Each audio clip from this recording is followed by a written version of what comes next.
자, 오늘 우리가 함께 나눌 하나님의 귀한 말씀은 시편 40편입니다. 시편 40편도 다윗의 시편입니다. 시편 40편 한 절씩 돌아가면서 교독하도록 하겠습니다. 내가 여호와를 기다리고 기다렸더니 귀를 기울이사 나의 부르짖음을 들으셨도다. 나를 기가 막힐 운동위와 수릉에서 끌어올리시고 내 발을 반석 위에 두사 내 걸음을 견고하게 하셨도다. 새 노래 곧 우리 하나님께 올릴 찬송을 내 입에 두셨으니 많은 사람이 보고 두려워하여 여호와를 의지하리로다. 여호와를 의지하고 교만한 자와 거짓에 치우치는 자를 돌아보지 아니하는 자는 복이 있도다. 여호와 나의 하나님이여, 주께서 행하신 기적이 많고 우리를 향하신 주의 사랑도 많아 누구도 주와 견줄 수 없나이다.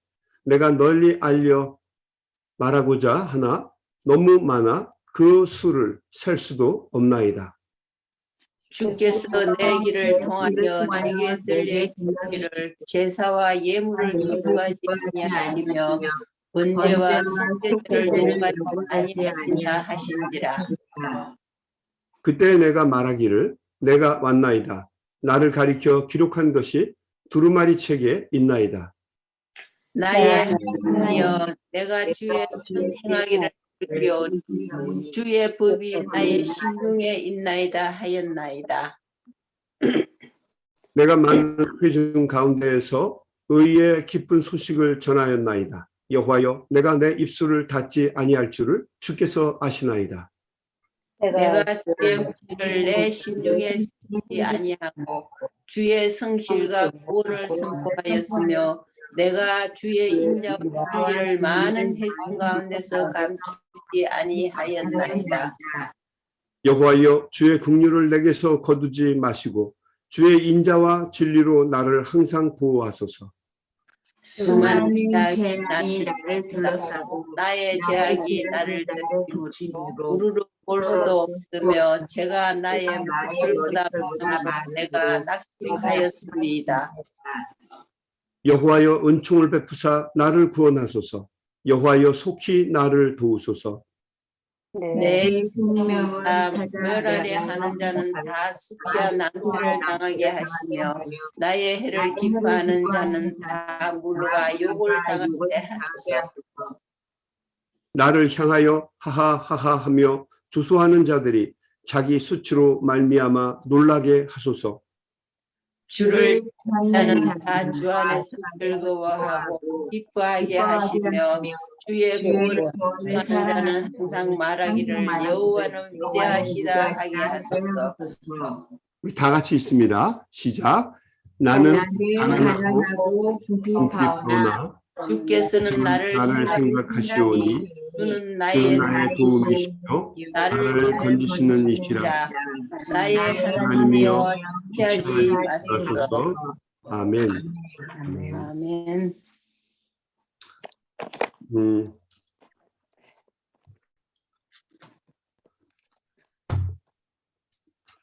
여러분, 사람은 좋을 때는 다 좋지만 힘들고 곤란한 상황이 생기게 되면 언제든지 바뀔 수 있는 존재입니다. 전 요즘에 아주 그걸 철저하게 느끼는데요. 그래서 어려울 때 대처하는 모습을 보면 그 사람의 진가를 알 수 있습니다. 그 사람이 어떤 사람인지를 알아보려면 반드시 고난 가운데서 살아가는 모습을 보아야만 합니다. 고난 가운데서도 오직 하나님만 의지하면 그 사람은 분명히 하나님의 사람입니다. 그런데 반대로 고난 속에서 살아가는 모습이 세상적이면 그 사람은 아직 세상의 사람입니다. 고난 속에서 하나님을 잃어버리고 또 그 고난을 벗어나기 위해서 세상의 방법을 쓰고 세상 사람들처럼 살면 그는 아직 세상의 사람입니다. 왜냐하면 사람은 위기 상황 속에서 그 사람의 진면목이 진정한 모습이 나오기 때문입니다. 애니아그램이라고 하는 영성 훈련 프로그램이 있습니다. 여기에서는 사람을 9가지의 유형으로, 9가지의 성향으로 나눕니다. 한 사람을 9가지의 성향으로 나누는 기준이 무엇인가 하면 예상하지 못했던 위기 상황이 닥쳤을 때, 또 고난에 빠졌을 때 그것을 대처하는 모습으로 그 사람의 성향을 나눕니다. 위기에 빠졌을 때 어떤 모습으로 반응하느냐를 보면서 제1유형, 제2유형, 제3유형 이런 식으로 사람을 나눕니다.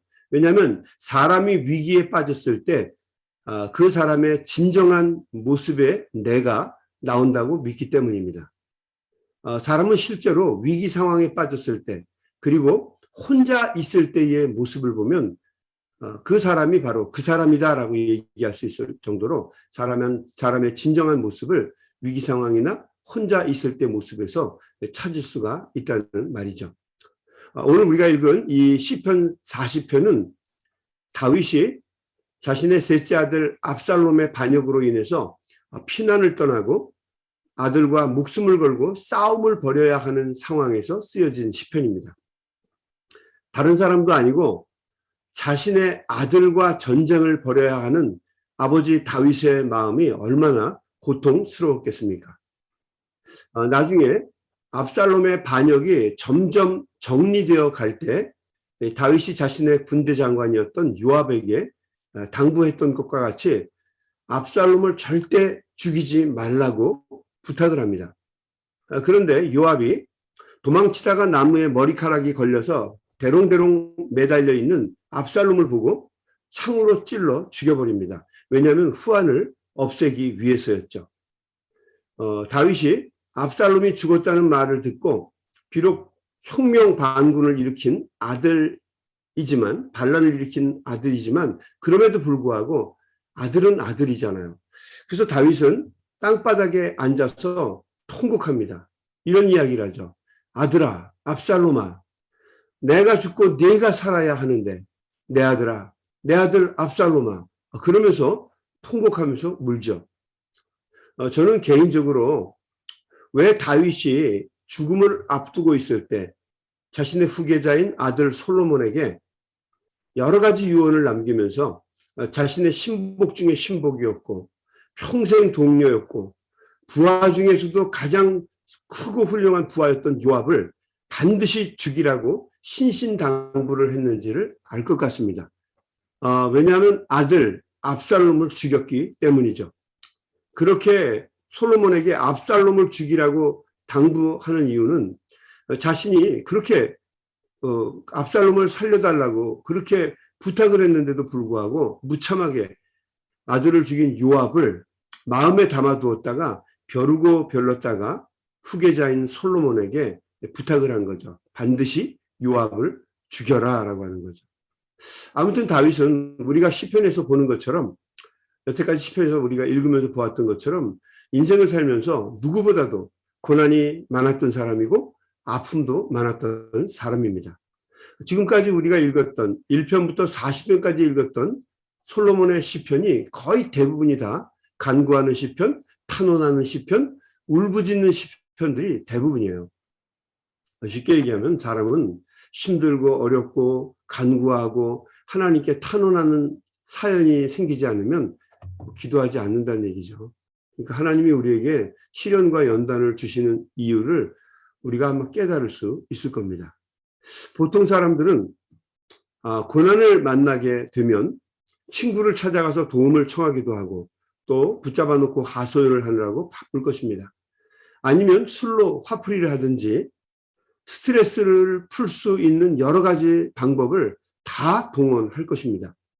그런데 다윗은 변함없이 오직 하나님만을 의지했고 하나님의 도우심을 간구했습니다. 왜 다윗이 하나님과 합한 자라고 하는 말을 들었는지 우리는 다윗의 시편을 보면서 깨닫게 됩니다. 오늘 우리가 함께 읽었던 시편 40편도 그런 다윗의 모습을 다시 한번 확인시켜 줍니다. 우리 1절부터 볼까요? 1절. 내가 여호와를 기다리고 기다렸더니 귀를 기울이사 나의 부르짖음을 들으셨도다. 내가 기다리고 기다렸더니. 하나님이 다윗이 부르짖을 때에 단번에 도와주신 것이 아니다라고 하는 것을 알 수가 있죠. 내가 부르짖고 부르짖었다. 오랜 시간 동안 하나님께 부르짖고 매달린 것을 알 수가 있습니다. 하나님께 기도가 상달되기 전까지 내가 기다리고 기다리고 내가 부르짖고 부르짖었더니 이 소리입니다. 여러분, 신앙은 단거리 스프린트가 아닙니다. 차라리 신앙은 마라톤에 가깝습니다. 하나님과 함께 뛰는 인생 마라톤입니다. 늘 하나님께 부르짖으면서 하나님을 잃어버리지 않고 따라가는 마라톤입니다. 2절 말씀 계속 읽어볼까요? 나를 기가 막힐 웅덩이와, 그냥 웅덩이가 아니에요. 참 설명하기 절묘한 기가 막힐 웅덩이에요. 그 웅덩이와 수렁에서 끌어올리시고 내 발을 반석 위에 두사 내 걸음을 견고하게 하셨도다. 하나님께서 그 수렁과 웅덩이에서 끌어올리시고 발을 반석 위에 두시고 걸음을 견고하게 하실 때까지 얼마나 많은 시련이 있었고 얼마나 많은 연단이 있었고 다윗이 부르짖는 그 기도가 단번에 상달되지 않았겠느냐 하는 거죠. 시련과 연단을 통해서 믿음이 단단해지고 믿음의 사람으로 다시 한번 거듭나게 됩니다. 그래, 세상 사람 의지할 게 못 되는구나. 그래, 세상에 아무리 내가 매달려도 답이 없구나. 아마 이런 거 여러분 많이 느끼셨을 거예요. 그뿐인가요? 3절 말씀도 보겠습니다. 새 노래, 곧 우리 하나님께 올릴 찬송을 내 입에 두셨으니 많은 사람이 보고 두려워하여 여호와를 의지하리로다. 항상 하나님은 다윗을 절망과 고난의 웅덩이에서 건져주시고 다시 회복시켜 주셨어요. 그래서 다윗은 늘 하나님을 새 노래로 찬양할 수 있게 만드셨습니다. 노래 자체가 새로운 게 아니라 늘 부르던 건데 내 상황이 노래를 새롭게 만드는 거예요. 아마 여러분 그거 경험하셨을 거예요. 아침에 무슨 찬송가를 부를까 저녁에 고릅니다. 근데 참 신기하게도요.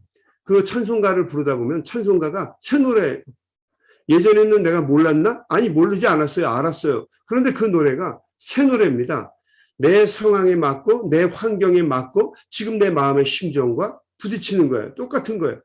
그러니까 어떤 때는 찬송가 부르다가 울기도 하고 그런 거죠. 목사님, 늙어서 그렇습니다. 아이, 꼭 그것만은 아니에요. 나이가 들어서 뭐 감정이 꿀꿀해가지고 눈물을 흘리는 게 아니라 그 노래 가사를 이렇게 듣다 보면요. 그 가사가 내가 드리는 기도와 똑같을 때가 많죠.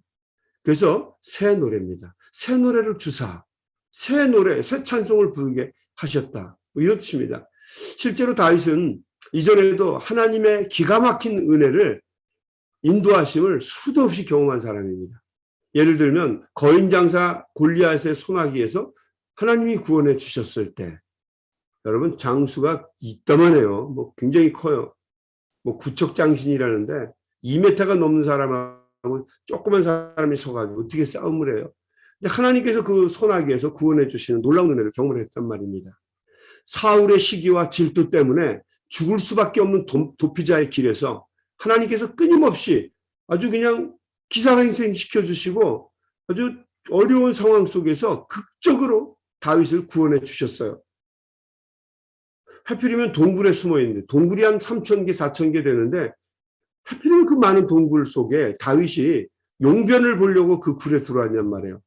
숨이라도 크게 쉬면 죽을 수가 있는데 숨도 조용히 못 쉬고 숨도 조용히 못 쉬고 그 사울의 용변 냄새를 다 맡았을 생각을 하면 기가 막힙니다. 뭐 그런 위기도 있는데 하나님이 끊임없이 다윗을 구해준 거예요. 블레셋 왕이었던 아기스의 소나기에서 건져주시고 하루하루가 바늘방석이었겠죠. 이루 말할 수 없는 수많은 고난과 역경 속에서 끊임없이 하나님이 건져주시고 세워주셨습니다. 그래서 새 노래를 부를 수 있게 하셨어요.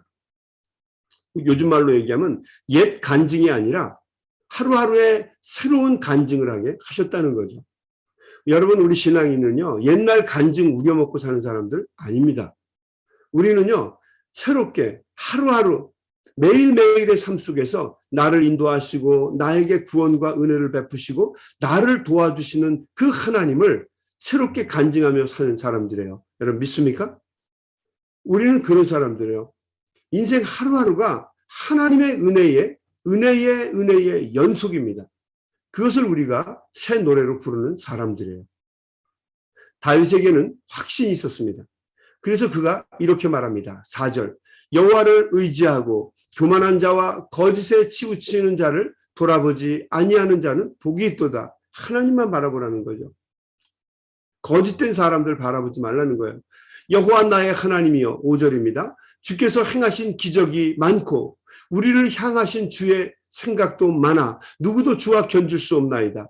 내가 널리 알려 말하고자 하나 너무 많아 그 수를 셀 수도 없나이다.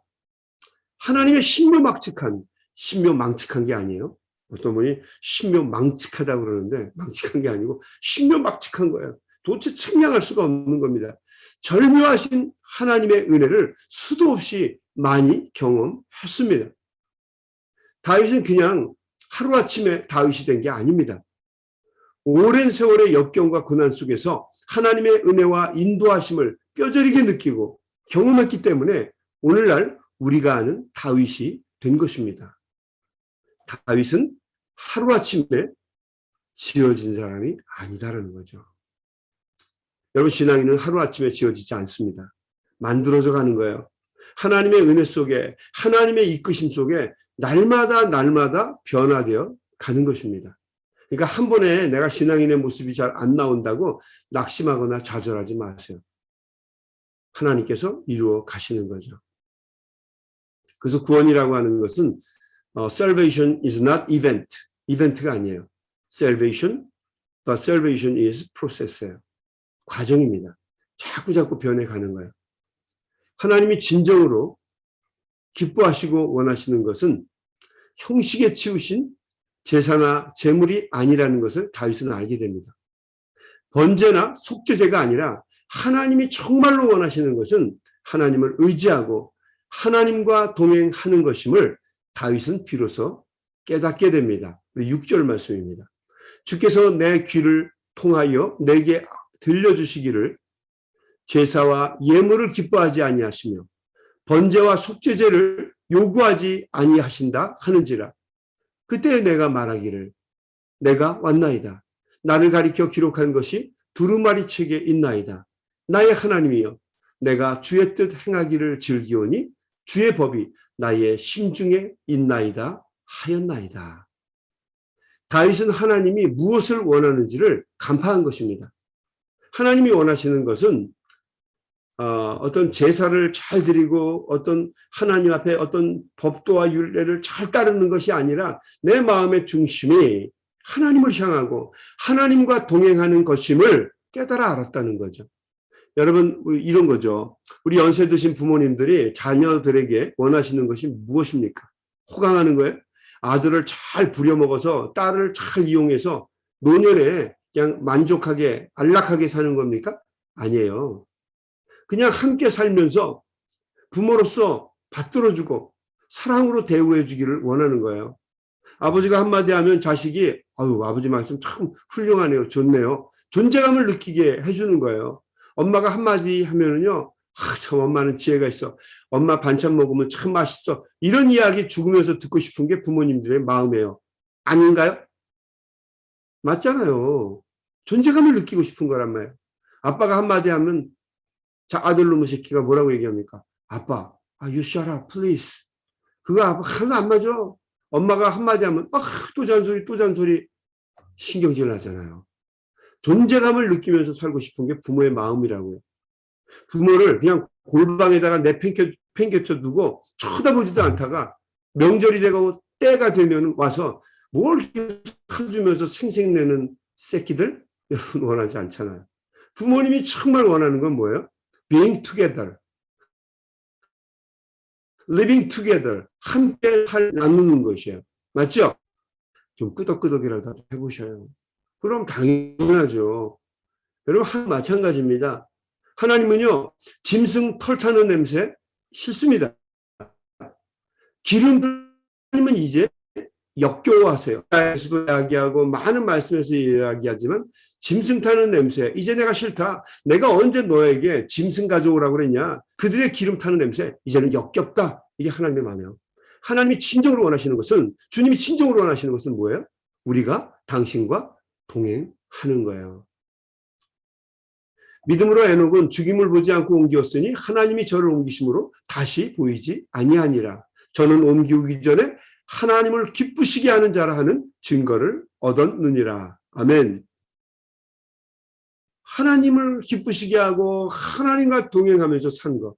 그래서 참 재미나게 에녹의 나이가 365세예요. 365일 1년을요. 지금 보니까 하나님과 늘 동행하는 거예요. 그게 하나님이 원하시는 삶입니다. 하나님을 의지하고 하나님과 함께하는 것. 주님은 그런 사람을 찾으세요. 그가 바로 다윗이었습니다. 그래서 다윗은 하나님과 합한 자였죠. 우리 9절 볼까요? 내가 많은 회중 가운데에서 의의 기쁜 소식을 전하였나이다. 여호와여, 내가 내 입술을 닫지 아니하는 줄을 주께서 아시나이다. 내가 주의 공의를 내 심중에 숨기지 아니하고 주의 성실과 구원을 선포하였으며 내가 주의 인자와 진리를 많은 회중 가운데서 감추지 아니하였나이다. 11절 여호와여, 주의 긍휼을 내게서 거두지 마시고 주의 인자와 진리로 나를 항상 보호하소서. 이런 기도를 들을 때 하나님이 얼마나 기쁘실까요? 12절 수많은 재앙이 나를 둘러싸고 나의 죄악이 나를 덮침으로 우러러 볼 수도 없으며 죄가 나의 머리털보다 많음으로 내가 낙심하였음이니이다. 여호와여, 은총을 베푸사 나를 구원하소서. 여호와여, 속히 나를 도우소서. 여러분, 다윗이 왜 하나님께 사랑을 받았는지를 우리 시편을 보면 알 수 있지 않습니까? 우리는 시편이 얼마나 고상하고 얼마나 아름다운가를 관심을 갖고 보지만 하나님은 다윗의 시 보면서 그가 얼마나 나와 동행하는가, 얼마나 그의 마음을 나에게 고백하는가, 얼마나 나와 함께하는가, 하나님은 그것을 보세요. 우리의 기도도 마찬가지입니다. 저 사람이 얼마나 나에게 기도를 열심히 하는가, 얼마나 아름답게 하는가, 얼마나 멋지게 하는가, 하나님은 그걸 보시는 게 아니라요. 제가 얼마나 나와 동행하며 얼마나 자기의 속마음을 이야기하고 나와 함께 하려고 하고 나를 기쁘게 하려고 하는가, 그걸 우리가 영광 돌린다고 하잖아요. 하나님은 그걸 보고 싶으신 거란 말이에요. 하나님은 고난과 역경 속에서도 변치 않고 주를 찾고 동행하고 의지하는 사람을 사랑하십니다. 그와 함께 하십니다. 그게 하나님이세요. 마치 부모와 같은 하나님이에요. 그래요. 그래서 어떻게 보면 우리가 하나님을 아버지, 나의 아버지라고 부르는 것은 당연한지 몰라요. 하나님은 우리의 아버지가 되기를 원하시고 우리와 동행하시기를 원하십니다. 우리 시편 이 40편을 읽다 보니까, 제가 어떻게 이 말씀을 준비하면서 읽다 보니까 생각나는 이야기가 하나 있었어요. 동화 작가 권정생 선생님이 쓴 책인데 그 책에 나오는 이런 이야기가 있어요. 그럼 제가 오늘 아침에 이 이야기 읽어드리고 말씀을 마칠게요. 예전에 아주 깡촌 시골에서 자란 아들이 하나 있었습니다. 아버지는 일찍 돌아가시고 어머니가 혼자서 낮에는 밭일을 하고 밤에는 삭바느질을 하면서 고생해서 이 아들을 길렀습니다. 특히 어머니는 지능이 좀 모자라는 분이었어요. 지적장애 상급 판을 받으신 분입니다. 다리도 많이 저셨어요. 그래서 단번에 이 어머니가 걸으면서 말하는 모습을 보면 정상인이 아니라고 하는 것을 느낄 수가 있었어요. 이 가엾은 어머니는 늘 교회에 나가서 하나님께 아들을 위해 기도하고 소원을 비는 것이 교회에 나가는 이유였어요. 아들은 이런 어머니의 사랑이 너무도 고마워서 열심히 공부를 했습니다. 이 다음에 꼭 성공해서 어머니를 호강시켜 드리겠다, 이 일념으로 열심히 공부를 했습니다.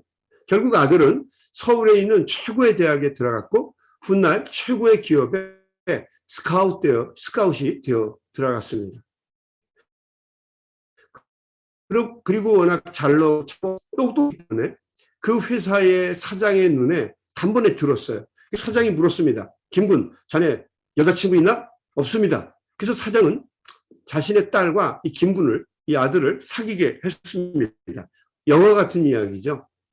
그러던 어느 날 어머니가 아들이 너무너무 보고 싶어서 보자기에 시골 밑반찬과 음식을 잔뜩 해서 아들에게 줄 옷가지 등을 챙겨서 아들이 다니는 회사를 찾아갔어요.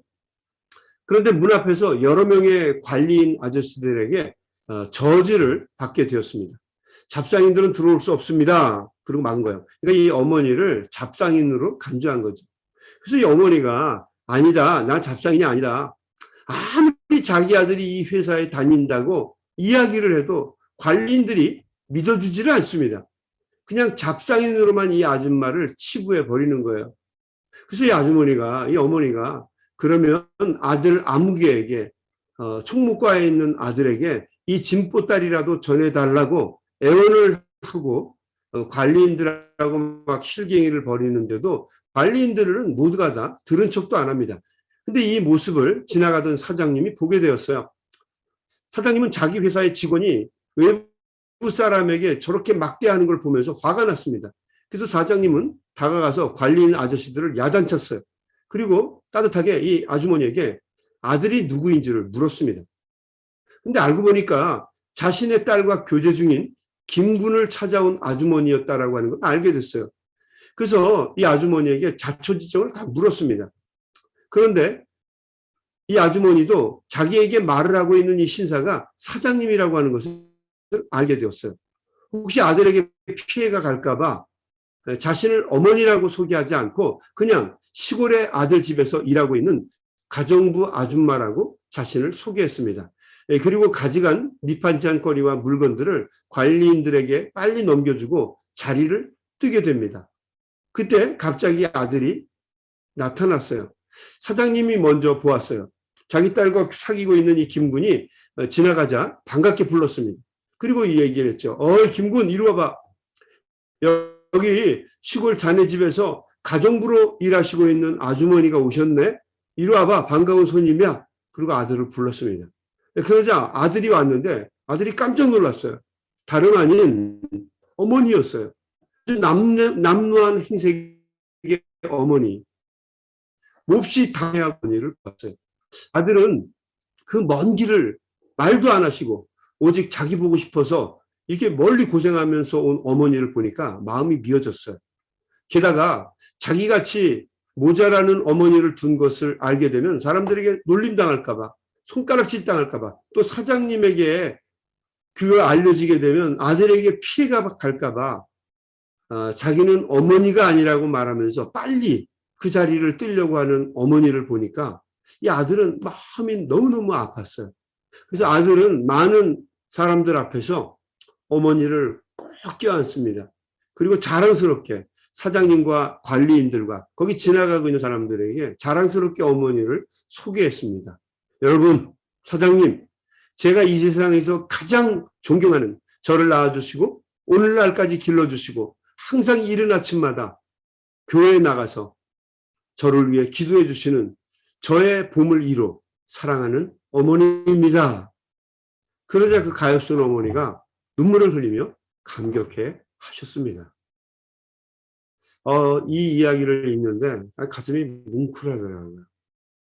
여러분, 하나님도 언제나 변함없이 당신을 구하고 찾는 사람들을 사랑하시고 기뻐하십니다. 다윗은 이렇게 말합니다. 16절. 주를 찾는 자는 다 주 안에서 즐거워하고 기뻐하게 하시며 주의 구원을 사랑하는 자는 항상 말하기를 여호와는 위대하시다 하게 하소서. 나는 가난하고 궁핍하오나 주께서는 나를 생각하시오니 주는 나의 도움이시오 나를 건지시는 분이십니다. 여러분, 이 다윗의 고백을 들으면서 하나님이 감격해하지 않으시겠습니까?